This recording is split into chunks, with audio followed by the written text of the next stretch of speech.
Hi ನಮಸ್ತೆ. T20 ಇತಿಹಾಸದ ಒಟ್ಟು 20 ವರ್ಷಗಳಲ್ಲಿ 2006ರಿಂದ ಇಂಡಿಯಾ ಆಡ್ತಿದೆಯಾ T20 ಇಂಟರ್ನ್ಯಾಷನಲ್. ಈ ಲೋವನ್ನು ಯಾವತ್ತೂ ಕೂಡ ನೋಡಿಲ್ಲ. ಮತ್ತೊಂದು ಮ್ಯಾಚನ್ನು ನಾವು ಸೋತಿದ್ದೀವಿ. It's not a surprise. ಸೋತಿರೋದೇನು ಸರ್ಪ್ರೈಸ್ ಆಗ್ತಾ ಇಲ್ಲ. ಯಾಕಂತಂದರೆ ಈ ಮ್ಯಾಚ್ ಸ್ಟಾರ್ಟ್ ಆಗಬೇಕಾದ್ರೆ ಯಾವುದೇ ಹೋಪ್ಸ್ ಇರಲಿಲ್ಲ. Once again India lost to England. Ireland ವಿರುದ್ಧ 2 ಒಂದು ವಾಶ್ಔಟ್ ಆಯಿತು. ಮತ್ತೆರಡು ಸೋತಿದ್ದಾರೆ. 5 ಮ್ಯಾಚಿಂದ ಗೆದ್ದಿಲ್ಲ. ಸೋತಾಗ ಆಳಿಗೊಂದು ಕಲ್ಲು ಅಂತ ಹೇಳ್ತಿರೋದಲ್ಲ, ಕೆಲವೊಂದು ಮಿಸ್ಟೇಕ್ಗಳನ್ನು ನೀವು ಬೇಕು ಅಂತ ಇನ್ವಿಟೇಷನ್ ಕೊಟ್ಟು ಕರೆದು ಮಾಡಬೇಕಾದ್ರೆ ನಮಗೂ ಕೋಪ ಬರುತ್ತೆ. ನಾನು ಇಷ್ಟು ದಿನ ಓಕೆ, ಶ್ರೇಯಸ್ ಅಯ್ಯರ್ ಸ್ಟಾರ್ಟ್ ಆಗ್ತಿದೆ, ಹೊಸ ಅಯ್ಯರ, ಅವ್ರಿಗೂ ಕೂಡ ಅಡ್ಜಸ್ಟ್ ಆಗಬೇಕು ಅಂತ. ಬಟ್ ಸ್ಟಾರ್ಟಿಂಗಿಂದ ಬ್ಲಂಡರ್ ಆಗ್ತಿದೆ. ನೀವು ರಿವ್ಯೂ ವಿಡಿಯೋನ ನೋಡಿದರೆ, ಪ್ರಿವ್ಯೂ ವಿಡಿಯೋ ಮಾಡಿದ್ದೆ, ಸಾರಿ. ಸೊ ಅದರಲ್ಲಿ ನಾನು ಭಾಳ ಸ್ಪಷ್ಟವಾಗಿ ಹೇಳಿದ್ದೆ, ಇದು ಒಂದು ಬ್ಯಾಟಿಂಗ್ ಪ್ಯಾರಡೈಸ್. 16 ಮ್ಯಾಚಲ್ಲಿ T20 ಆಡಿರೋದ್ರಲ್ಲಿ 10 ಬಾರಿ ಫಸ್ಟ್ ಬ್ಯಾಟಿಂಗ್ ಮಾಡಿದಂಥ ಟೀಮ್ ಗೆದ್ದಿದೆ ಅಂತ.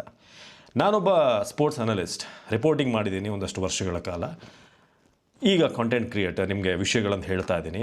ನಾನು ರಿಸರ್ಚ್ ಮಾಡಿರುವಷ್ಟು ಒಂದು team, international team management research ಮಾಡಿರಲ್ವಾ, ಒಬ್ಬ ಕ್ಯಾಪ್ಟನ್ ಮಾಡಿರಲ್ವಾ, ಕೋಚ್ ಮಾಡಿರಲ್ವಾ. I really wonder. ಇದೇ ಒಂದು ಸ್ಟೇಡಿಯಮಲ್ಲಿ, ನಾಟಿಂಗ್ಹ್ಯಾಮಲ್ಲಿ, ನಾನು ಹೇಳಿದ್ದೆ, ನೀವು ಪ್ರಿವ್ಯೂ ನೋಡಿರ್ತೀರ, ಅದರಲ್ಲಿ ಒಂದು 200+ ಹೊಡೆದ್ರೆ ಆಮೇಲೆ ಚೇಸ್ ಮಾಡೋದು ಕಷ್ಟ ಅಂತ ಹೇಳಿದ್ದೀನಿ. ಏನಿದ್ರು ಕೂಡ 165, 170, 180 ಮ್ಯಾಕ್ಸಿಮಮ್ ಅಂತ.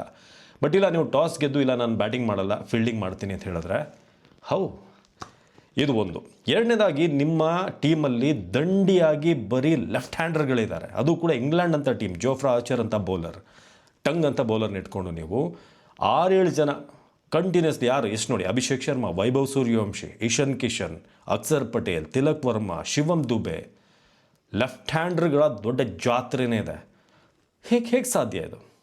ಶ್ರೇಯಸ್ ಅಯ್ಯರ್ ಒಬ್ಬರು ಬಿಟ್ಟರೆ, ಹರ್ಷಿತ್ ರಾಣಾ ತುಂಬ ಲೋದ ಆರ್ಡರ್ ಅವ್ರು ಬಿಟ್ಟರೆ ಅಲ್ಲಿ ರೈಟ್ ಹ್ಯಾಂಡ್ಗಳ ಪ್ಲೇಯರ್ಗಳೇ ಇಲ್ಲ. ನಾವು ಬಡ್ಕೊಡ್ತಾ ಇರೋದು ಯಾಕೆ? ರಜತ್ ಪಟಿದಾರ್, KL ರಾಹುಲ್ ಇಂಥ ಪ್ಲೇಯರ್ಗಳನ್ನು ತಗೊಳ್ಳಿ ಅಂತ. ರಜತ್ ಪಟಿದಾರ್ ನಾನು RCB ಇಲ್ಲದೇ ಇದ್ದರೂ ಕೂಡ ಅವ್ರು ಹೇಳ್ತಾ ಇದ್ದೆ, ಅವ್ರು ಆಡ್ದಂಥ ರೀತಿಗೆ ಈ has to be in the team, straight away ಬರಲೇಬೇಕು. ಇದನ್ನು ನಾವು ಒಂಥರ ಅರಣ್ಯ ರೋದನ ಥರ ಆಗಿದೆ. ಪ್ರತಿ ಬಾರಿ ಕೂಡ ರಜತ್ ಬರಲಿ ಅಂತ. ಬಟ್ ಇವತ್ತು ನಮ್ಮ ಶಾರ್ಟ್ ಸೆಲೆಕ್ಷನ್ ಇದೆಯಲ್ಲ, ಅಭಿಷೇಕ್ ಶರ್ಮಾ ಕೂಡ ಬರ್ತಾಯಿದ್ರು, ಬರೀ ಸ್ಲ್ಯಾಶ್ ಮಾಡ್ತಾಯಿದ್ರು. ವೈಭವ್ ಸೂರ್ಯವಂಶಿ ಇನ್ನೂ ಎಕ್ಸ್ಪೀರಿಯನ್ಸ್ ಬೇಕು. ಓಕೆ, ಆ ಹುಡುಗ ಈಗ ಬಂದಿದ್ದಾನೆ, ಆತ ಆಡುವಂಥ ಸ್ಟೈಲೇ ಹಾಗೆ, ಅಭಿಷೇಕ್ ಆಡೋದು ಹಾಗೆಯೇ. ಅವರಿಬ್ಬರು ಪವರ್ ಪ್ಲೇ ತನಕ ಇದ್ದಿದ್ರೆ ನಮಗೆ ಒಂದು 80 ಆದರೂ ಸ್ಕೋರ್ ಬಂದಿರೋದು, ಒಂದು ಒಳ್ಳೆ ಪ್ಲ್ಯಾಟ್ಫಾರ್ಮ್ ಆಗಿರೋದು. ಆದರೆ ಅದಾದಮೇಲೆ ಇಶಾನ್ ಕಿಶನ್ ಆಡ್ತಾರೆ, ಅವ್ರದ್ದು ಕೂಡ ಅದೇ ಸ್ಟೈಲ್, ಎಲ್ಲ ಕೂಡ ಲೆಗ್ ಸೈಡ್ ಎಳೆಯೋದು. ಆ್ಯಕ್ಚುಲಿ ಸ್ಕ್ವೇರ್ ಬೌಂಡ್ರೀಸ್ ಹತ್ತಿರ ಇತ್ತು. ಸೊ ಇಶಾನ್ ಕಿಶನ್ ನೀಟಾಗಿ ಕ್ಲೀನ್ ಮಾಡ್ತಾರೆ ಅಂತ ನಾನು ಕೂಡ ಹೇಳಿದೆ, ಕ್ಲಿಯರ್ ಶಾಟ್ಸ್ ಹೋಗುತ್ತೆ ಅಂತ. ಬಟ್ ಅದೇ ರೀತಿಯಾಗಿ ಆರ್ಚರ್ ಪ್ಲ್ಯಾನ್ ಮಾಡಿದ್ರು ಕೂಡ, ಟಂಗ್ ಕೂಡ ಅಷ್ಟೇ ಬ್ಯೂಟಿಫುಲ್ಲಾಗಿ ಪ್ಲ್ಯಾನ್ ಮಾಡಿದ್ರು. ನನಗೆ ತುಂಬ ವಂಡರ್ ಅನಿಸಿದ್ದು ಯಾವುದು ಅಂತಂದರೆ, ಓಕೆ, ವೈಭವ್, ಇಶಾನ್ ಹಾಗೆ ಅಭಿಷೇಕ್ 3 ಜನ ಕೂಡ ಒಂಥರ ಅವ್ರದ್ದು ಹಿಟ್ ಆರ್ ಮಿಸ್ ಆಟ. But Shreyas Iyer as A captain, ನಿಮ್ಮ 3 ವಿಕೆಟ್ ಹೋಗಿದೆ, ನೀವು ಯಾವ ರೀತಿ ಆಡಬೇಕು, ಯಾವ ರೀತಿ ಒಂದು ಟೆಂಪರ್ಮೆಂಟ್ ತೋರಿಸ್ಬೇಕು. ಸೇಮ್ ಆರ್ಚರ್ ನೀಟಾಗಿ ಗೊತ್ತು ಅವರಿಗೆ, ಲೆಗ್ ಕಡೆ ಹಾಕಿದ್ರೆ ಫ್ಲಿಕ್ ಥರ ಮಾಡ್ತಾರೆ ಆ ಕಡೆ, ಸೀದಾ ಅಲ್ಲಿ ಫೀಲ್ಡಲ್ಲಿ ನಿಲ್ಲಿಸಿದ್ರು, ಕೈ ಹೋಗಿದೆ, ಅವ್ರು ನಗ್ತಾ ಇದ್ರು. ನೀವು ಆರ್ಚರ್ ಅವರು ಔಟ್ ಮಾಡಿದಾಗ ನೀವು ಗಮನಿಸಿರ್ಬೋದು, ಅವರು ಒಂಥರ ಗೇಲಿ ಥರ ಸಿಂಪಲ್, ಏನು ಇವನು ಮುಟ್ಟಾಳ, ಅಲ್ಲಿ ಹಾಕಿದ್ರೆ ಅಲ್ಲಿಗೆ ಹೊಡಿತಿದ್ದಾನೆ ಅನ್ನೋ ಥರ ಇತ್ತು ಅವರ ಎಕ್ಸ್ಪ್ರೆಷನ್. ಆರ್ಚರ್ ಎಲ್ಲ ಮಾಸ್ಟರ್ ಬೌಲರ್ಸ್ ಅವರೆಲ್ಲ. ಫಸ್ಟ್ ಇದರಲ್ಲಿ ಅವ್ರು ಆಡಿಲ್ಲ, ಇಲ್ಲಾಂತಂದರೆ ಅಷ್ಟು ರನ್ ಬರ್ತಾ ಇದ್ದಿದ್ದು ಕಷ್ಟ ಇತ್ತು. ಸೊ ಬಟ್ ಇವತ್ತಿನ ಒಂದು ಮ್ಯಾಚ್ನಲ್ಲಿ ನಿಜಕ್ಕೂ ವಿ ಆರ್ ಔಟ್ ಪ್ಲೇಡ್. ಯಾವುದೂ ಕೂಡ ವರ್ಕೌಟ್ ಆಗ್ತಾ ಇಲ್ಲ. 7 ಜನ ಲೆಫ್ಟ್ ಹ್ಯಾಂಡ್ರ್ಗಳನ್ನು ಇಟ್ಕೊಂಡು ನೀವು ಮ್ಯಾಚನ್ನು ಗೆಲ್ಲೋಕ್ಕಾಗಲ್ಲ. ನೆಕ್ಸ್ಟ್ ನಾವು ನೋಡಿದ್ರೆ ಅಕ್ಷರ್ ಪಟೇಲ್ ಶಿವಮ್ ದುಬೆಗಿಂತ ಮುಂಚೆ ಬರ್ತಾರೆ. ಅಕ್ಷರ್ ಪಟೇಲ್ ನನಗೆ ಬ್ಯಾಟಿಂಗ್ ಮಾಡಿದಾಗಿಲ್ಲ ಅನ್ಸೋದು, ಇವರು ಹೊಟ್ಟೆಗೆ ಏನು ಊಟನೇ ಮಾಡಲ್ವೇನೋ, ಸ್ಟ್ರೆಂತ್ ಇಲ್ಲ, ಎನರ್ಜಿ ಇಲ್ಲ. ಎಲ್ಲೋ ಕೆಲವೊಂದು ಮ್ಯಾಚ್ಗಳಲ್ಲಿ ಸ್ವಲ್ಪ ಸ್ಟ್ಯಾಂಡ್ ಕೊಟ್ಟಿದ್ದಾರೆ, ಬಿಟ್ಟರೆ ಸಪೋರ್ಟಿಂಗ್ ರೋಲ್ ಬಿಟ್ಟರೆ ಅವರು ಇದುವರೆಗೂ ಕೂಡ ಬ್ಯಾಟಿಂಗ್ ಪರ್ಫಾರ್ಮೆನ್ಸ್ ಮೂಲಕ ಅವ್ರು ಗೆಲ್ಲಿಸಿರೋದಾಗಲಿ. ನಮ್ಮ ಕೃಣಾಲ್ ಪಾಂಡ್ಯ ಬಂದು RCBಲಿ ಕೆಲವೊಂದು ಮ್ಯಾಚ್, ಒಂದೊಂದು ಮ್ಯಾಚ್ 2 ಸೀಸನಲ್ಲೂ ಒಂದು ಕ್ರೂಷಿಯಲ್ ಮ್ಯಾಚನ್ನು ಗೆಲ್ಲಿಸಿದ್ದಾರೆ. I don't remember Akshar Patel ಆ ಥರದೊಂದು ಮ್ಯಾಚನ್ನು ಗೆಲ್ಲಿಸಿರೋದು. ಅವ್ರನ್ನ ಮತ್ತೆ ಮೇಲೆ ತರ್ತಾರೆ, ಮತ್ತೊಬ್ಬ left hander. Okay, Harshit Rana ಬಂದರು. ಹರ್ಷಿತ್ ರಾಣಾ ಕೊನೆಗೆ ಟ್ರೈ ಮಾಡಿದ್ರು, ಬಟ್ ಇಲ್ಲ. ಶಿವಮ್ ದುಬೆ ಅವ್ರನ್ನ ಕೆಳಗಡೆ ಫುಲ್ ಪುಷ್ ಮಾಡಿದ್ರು. Okay, I understand. ಕೊನೆವರೆಗೂ ಕೂಡ ಸ್ವಲ್ಪ ಬ್ಯಾಟಿಂಗ್ ಹಿಡ್ಕೊಂಡು ಫಿನಿಷಿಂಗ್ ಏನಾದರೂ ಅವಕಾಶ ಸಿಕ್ಕಿದ್ರೆ ದುಬೆ ಬೇಕು ಅಂತ. ಬಟ್ ದುಬೆ ಕೂಡ ಇವತ್ತು ಹೆಚ್ಚೇನು ಮಾಡೋಕ್ಕಾಗಲಿಲ್ಲ. ಅದು ಕ್ಲೀನಾಗಿ ಪರ್ಫೆಕ್ಷನ್ ಇತ್ತು, ಅವ್ರದ್ದು ಪ್ಲ್ಯಾನ್ ಗೊತ್ತು, ಇವ್ರಿಗೆ ಈ ಥರ ಹಾಕಿದ್ರೆ ಇಲ್ಲಿ ಆಡ್ತಾರೆ, ಇಲ್ಲಿ ಔಟ್ ಆಗ್ತಾರೆ ಅಂತ. ಸೊ ಓವರಾಲ್ ಇಡೀ ಮ್ಯಾನೇಜ್ಮೆಂಟೇ ಬ್ಲಂಡರ್ ಆಗಿದ್ದಾಗ, ನಿಮ್ಮಂಥ ಒಬ್ಬರು ಕೋಚ್ ಇದ್ದಾಗ, ನಾನು ಕ್ಯಾಪ್ಟನ್ ಅಯ್ಯರ್ ಬಗ್ಗೆ ತುಂಬ ಏನು ಹೇಳೋಕ್ಕೂ ಹೋಗಲ್ಲ, ಯಾಕಂತಂದರೆ ನಂಗೆ ಗೊತ್ತಿಲ್ಲ, ಮೇ ಬಿ ಕೋಚ್ ಹೇಳಿದಾಗೆ, ಸೆಲೆಕ್ಟರ್ಸ್ ಹೇಳಿದಾಗ ಅವ್ರು ಕುಣಿತಿದ್ದಾರೋ ಅಂತ. ಬಟ್ ದೊಡ್ಡ ಬ್ಲಂಡರ್ ಆಗಿರೋದೇನು ಅಂತಂದರೆ, ನೀವು ಸ್ಟ್ರೈಟ್ ಅವೇ T20 ಟೀಮಲ್ಲೇ ಇಲ್ದಿರುವಂಥ ಒಬ್ಬ ಪ್ಲೇಯರ್ನ ಸ್ಟ್ರೈಟ್ ಅವೇ ಒಂದು ಕ್ಯಾಪ್ಟನ್ ಮಾಡಿ ಅವರಿಂದ ಎಕ್ಸ್ಪೆಕ್ಟ್ ಮಾಡಿದಾಗ ಇಂಥದ್ದೆಲ್ಲ ಆಗುತ್ತೆ. ಸೊ ಅದಾದಮೇಲೆ ಇನ್ನೇನು ಹರ್ಷದೀಪ್ ಅಂತೂ ನನಗೆ ಅನಿಸ್ತಾ ಇತ್ತು, ಅವರು ಪ್ರತಿ ಬಾಲ್ ಕೂಡ ನಾನು ಔಟಾಗಿ ಹೋಗ್ತೀನಿ, ಎಲ್ಲರೂ ಔಟ್ ಆಗಿದ್ದಾರೆ, ನಾನೇನು ಮಾಡಲಿ ಇದ್ದು ಅಂತ. 125 ರನ್ಗಳ ಸೋಲು ಸೀರೀಸಲ್ಲಿ ನಾವು ಹಿಂದೆ ಹೋಗಿದ್ದೀವಿ. ಈಗ ಆಲ್ಮೋಸ್ಟ್ ಗೆಲ್ಲುವಂಥ ಚಾನ್ಸಸ್ ಬಿಡಿ, ಸೀರೀಸ್ ಕತೆ ಮುಗೀತು. ಇನ್ನೇನು 2 ಮ್ಯಾಚಲ್ಲಿ 2 ಈಗ ಆಲ್ರೆಡಿ ಆಡ್ತಿರುವಂಥದ್ದು ರೀತಿ ನೋಡಿದ್ರೆ ಇನ್ನೆರಡೂ ಕೂಡ ಗೆಲ್ತಾರೆ ಅನ್ನೋ ವಿಶ್ವಾಸ ಇಲ್ಲ. ಬಟ್ ನಿಜಕ್ಕೂ T20 ಕ್ರಿಕೆಟ್ ಒಂದು ಹೊಸ ಲೋಗ್ ಹೋಗಿದೆ ಅಲ್ಲಿ. ಸ್ಟಾರ್ಟಿಂಗೆಲ್ಲ ಅನಿಸ್ತಾ ಇತ್ತಲ್ಲ, ನಾವು RCB ಫ್ಯಾನ್ಸ್ಗಳು ಶಾಪ ಹಾಕ್ತಿದ್ರು ಅದು ಇದು ಅಂತ, ಬಟ್ ಅದು ರಿಯಲ್ ಅಂತ ಅನಿಸ್ತಾ ಇದೆ. ಪ್ರತಿಯೊಂದು ಮ್ಯಾಚ್ ಕೂಡ ನನಗೆ ನಾರ್ಮಲಿ ನಾನೊಬ್ಬ ಇಂಡಿಯನ್ ಕ್ರಿಕೆಟ್ ಫ್ಯಾನ್ ಆಗಿ ನನಗೆ ತುಂಬ ಡಿಸಪಾಯಿಂಟ್ ಆಗೋದು, ಇಂಡಿಯಾ ಸೋತಾಗ ಈ ಥರ ಆಯ್ತಲ್ಲ ಆ ಥರ ಆಯಿತು ಅಂತ. ಫಾರ್ ದ ಫಸ್ಟ್ ಟೈಮ್ ನನಗೆ ನಿಜವಾಗ್ಲೂ ಬೇಜಾರಾಗ್ತಾ ಇಲ್ಲ, ಕೋಪ ಬರ್ತಾ ಇದೆ.